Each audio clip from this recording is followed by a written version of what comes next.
Hello, good morning students. आज हम class 10 में आपका जो बायोलॉजी है उसमें हमारा जो टॉपिक चल रहा था प्रतिवर्ती क्रिया, प्रतिवर्ती चाप, बहुत बार पढ़ चुके हैं। तो आज का जो टॉपिक है वो है प्रतिवर्ती क्रिया के प्रकार। तो देखिए आज कितने प्रकार की होती हैं प्रतिवर्ती क्रियाएं और विद एग्जाम्पल्स। प्रतिवर्ती क्रियाएं दो प्रकार की होती हैं, जिसमें से पहली है प्राकृतिक प्रतिवर्त या प्राकृतिक प्रतिवर्ती क्रिया। ठीक है, प्राकृतिक यानी जो नेचुरल रिफ्लेक्शन होता है नेचुरल तरीके से, और दूसरा है अनुकूली या उपार्जित प्रतिवर्त। अनुकूली से तात्पर्य है वातावरण के अनुसार अपने आप को ढाल लेना, जैसा माहौल है जैसा वातावरण है उसके अनुसार अपने आप को ढाल लेना। या उपार्जित प्रतिवर्त यानी जो उपार्जित ग्रहण की गई ज्ञान हो या ग्रहण किया गया प्रतिवर्ती क्रिया हो, सीखी गई प्रतिवर्ती क्रिया हो। ठीक है, तो प्रतिवर्ती क्रियाएं दो प्रकार की होती हैं, एक तो प्राकृतिक प्रतिवर्ती क्रिया और दूसरी अनुकूली या उपार्जित प्रतिवर्ती क्रिया। जिसमें से पहला है प्राकृतिक प्रतिवर्ती क्रिया। देखिए क्या है, इसमें पहले से किसी अनुभव अथवा शिक्षण की आवश्यकता नहीं होती है। यानी ये प्रतिवर्ती क्रिया करने के लिए हमें किसी प्रकार के अनुभव या शिक्षण लेना आवश्यक नहीं होता है, यानी किसी भी प्रकार के ज्ञान लेने की आवश्यकता नहीं होती है, क्योंकि ये प्रतिवर्त जनकों से वंशागत रूप में प्राप्त होते हैं। वंशागत से तात्पर्य है ऐसे लक्षण जो हमें हमारे माता पिता या हमारे पितृजों से हमको प्राप्त हुए हैं। यानी हमने बहुत से ऐसे लक्षण हैं, बहुत से ऐसी गुण हैं जो माता पिता से सीखे हुए हैं या यानी माता पिता से हम में आए हुए हैं। सीखे हुए की बात तो हम इधर करेंगे, जो लक्षण स्वतः आए हुए हैं उनकी बात कर रहे हैं इधर। यानी जो माता पिता के लक्षण हम में आए हुए हैं और वे लक्षण हमें जन्मजात प्राप्त हुए हैं, यानी किसी प्रकार के अनुभव के द्वारा नहीं प्राप्त हुए हैं। और वो लक्षण वंशागत लक्षण में हैं, तो माता पिता के भी हो सकते हैं और माता पिता के भी माता पिता के हो सकते हैं। यानी आपके दादा दादी, नाना और नानी, इनमें से किसी के भी वो लक्षण हम में आए हुए हैं। तो वंशागत लक्षण जो होते हैं हमारे जनकों से यानी हमारे पूर्वजों से जो हम में आए हुए हैं, तो क्या है इन लक्षणों को हमें सीखना नहीं पड़ता है, क्योंकि हमें ये लक्षण स्वतः ही जन्मजात ही प्राप्त होते हैं। यानी ये लक्षण हमको जन्मजात प्राप्त होते हैं। तो प्राकृतिक प्रतिवर्त जो जनकों के द्वारा प्राप्त अनुभव हैं, जनकों से प्राप्त जो हमारे लक्षण हैं, जनकों से हम में आए हुए लक्षण हैं, जिनको हमने किसी प्रकार के अनुभव के द्वारा नहीं सीखा है, किसी शिक्षण के द्वारा नहीं सीखा है, वो जन्मजात ही हमको प्राप्त हो गए हैं या वंशागत हुए हैं, तो प्राकृतिक प्रतिवर्त कहलाते हैं। देखिए एक एग्जाम्पल्स लिखा है, आँखों पर तेज रोशनी पड़ने पर आँखें या पुतली का बंद हो जाना। आपने एग्जाम्पल्स भी हम ये कई बार बताते आए हैं प्रतिवर्ती प्रतिक्रिया में कि जब हमारी आँखों की पुतलियों पर तेज टॉर्च की रोशनी पड़ जाती है, तो आँखों की पुतली या पलकें जो हैं वो कुछ ही जल्दी समय में यानी कुछ ही समय में बंद हो जाती हैं। और बंद होने के लिए बहुत ज़्यादा समय नहीं लगता है। तो क्या होता है कि आँखों की पुतली पर टॉर्च के द्वारा रोशनी का पड़ना बाह्य उद्दीपन है, और हमारे द्वारा आँखों या पलकों को बंद करना प्रतिक्रिया है।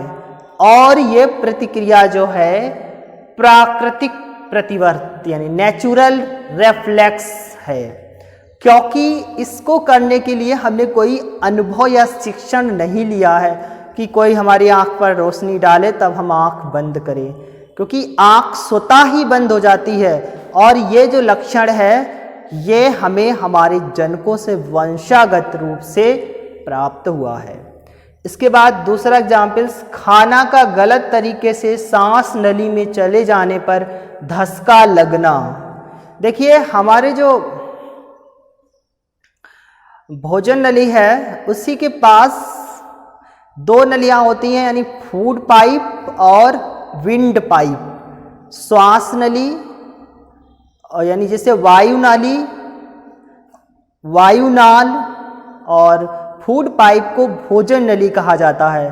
तो भोजन नली और श्वास नली दोनों पास पास ही स्थित होती हैं।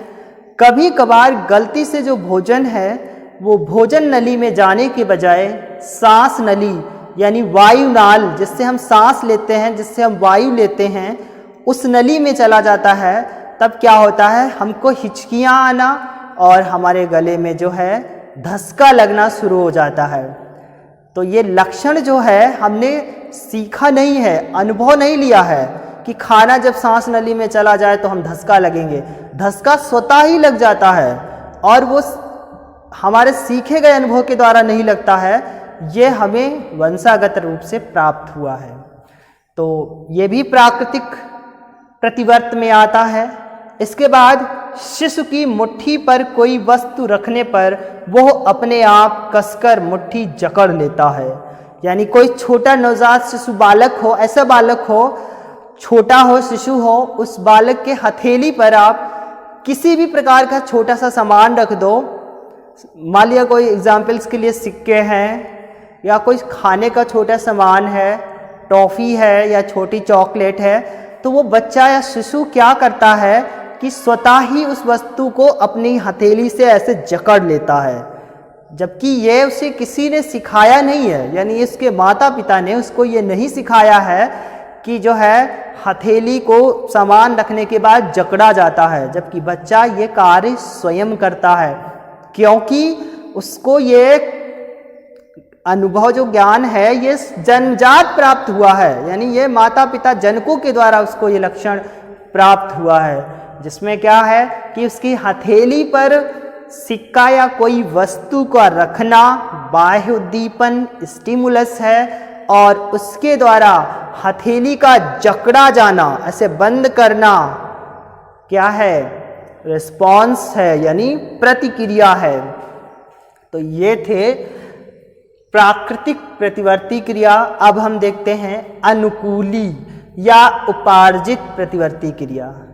तो अनुकूली क्या है कि जैसा वातावरण हो, जैसा माहौल हो, उस वातावरण के अनुसार हम अपने शरीर को एडजस्ट कर लेते हैं, समायोजित कर लेते हैं, यानी ढाल लेते हैं।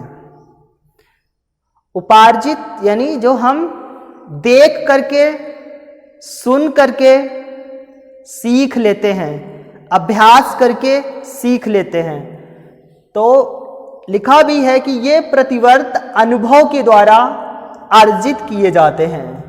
यानी आपको किसी बारे में एक बार अनुभव हो गया है तो आप दूसरी बार अपने अनुभव के आधार पर उस चीज को जस्टिफाई कर लोगे, यानी जान लोगे, समझ लोगे। और अनुभव के लिए आपने देख करके सीख लिया, सुन करके सीख लिया, अभ्यास करके सीख लिया।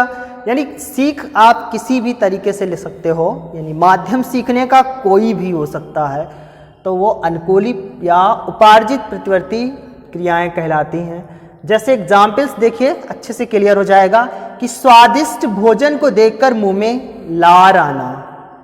यानी आपने क्या किया होगा, सबसे पहले कभी ना कभी उस भोजन का स्वाद लिया होगा, उस भोजन को चखा होगा, तभी आपको उस भोजन की क्वालिटी, उस बारे में पता चला कि ये भोजन स्वादिष्ट है।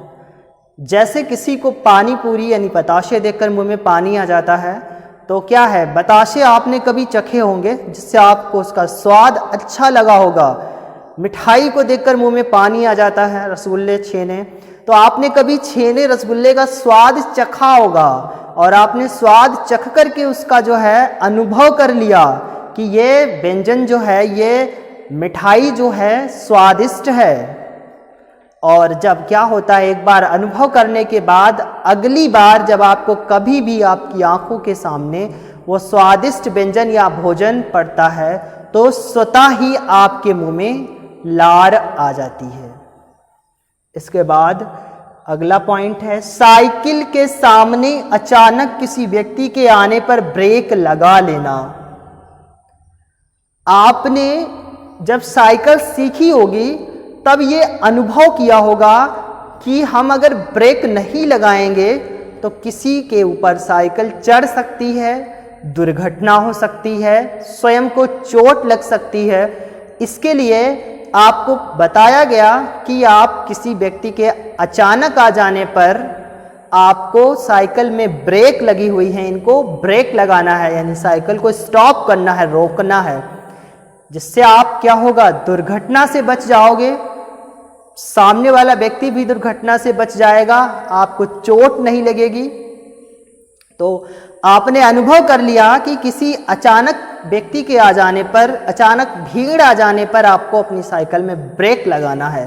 तो अब उसके बाद जब एक बार सीख लिया, आपने अनुभव कर लिया, तो कभी भी जब आपके सामने कोई व्यक्ति आ जाता है तो आप अचानक क्या करते हो, ब्रेक लगा लेते हो, क्योंकि आपने एक बार उसको सीखा है, अनुभव किया है, उसका शिक्षण लिया है।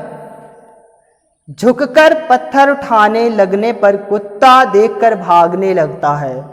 कई बार क्या होता है कि हमें कुत्ता भौंकना शुरू कर देता है। अचानक हम निकल रहे होते हैं, रास्ते से गुजर रहे होते हैं, उस समय कुत्ते आकर के भौंकना शुरू कर देते हैं। तो आप क्या करते हो, कुत्ते को भगाने के लिए आप किसी पत्थर का तलाश करते हो या पत्थर उठाने का प्रयास करते हो, जबकि चाहे वहां पर पत्थर हो या ना हो, फिर भी आप पत्थर उठाने का प्रयास करते हो और आपके प्रयास करते ही कुत्ते भाग जाते हैं, क्योंकि कुत्ते को पता है आप के द्वारा पत्थर का उठाया जाना बाह्य उद्दीपन है, प्रतिक्रिया कुत्ते के द्वारा की गई कि कुत्ता भाग जाता है देख करके, क्योंकि कुत्ते ने एक बार आभास किया है कि हम यानी व्यक्ति पत्थर उठा रहा है और उठाते ही पत्थर हमारे पर मारेगा, जिससे हमें चोट पहुंचेगी। तो कुत्ता पत्थर मारने से पहले ही वहां से निकल लेता है, भाग जाता है। तो कुत्ते ने वहां पर क्या अनुभव किया कि हमें पत्थर पड़ेगा और हमें चोट लगेगी, और आपने क्या अनुभव किया कि हम पत्थर उठाएंगे तो हम बच जाएंगे। तो आपके द्वारा प्रतिक्रिया की गई पत्थर का उठाना, आपके द्वारा स्टिमुलस लगाया गया, बाह्य उद्दीपन लगाया गया, पत्थर का उठाना, झुक करके पत्थर का उठाना, और कुत्ते के द्वारा प्रतिक्रिया की गई वहां से भाग जाना। तो ये थे प्राकृतिक और अनुकूली उपार्जित प्रतिवर्ती क्रिया। तो दोनों प्रकार की प्राकृतिक प्रतिवर्ती क्रिया और अनुकूली उपार्जित प्रतिवर्ती क्रिया आज के वीडियो में ही टॉपिक थे, दोनों समाप्त हो गए। आप उसी के आगे क्रम से इसको भी फेयर करोगे और लर्न करोगे।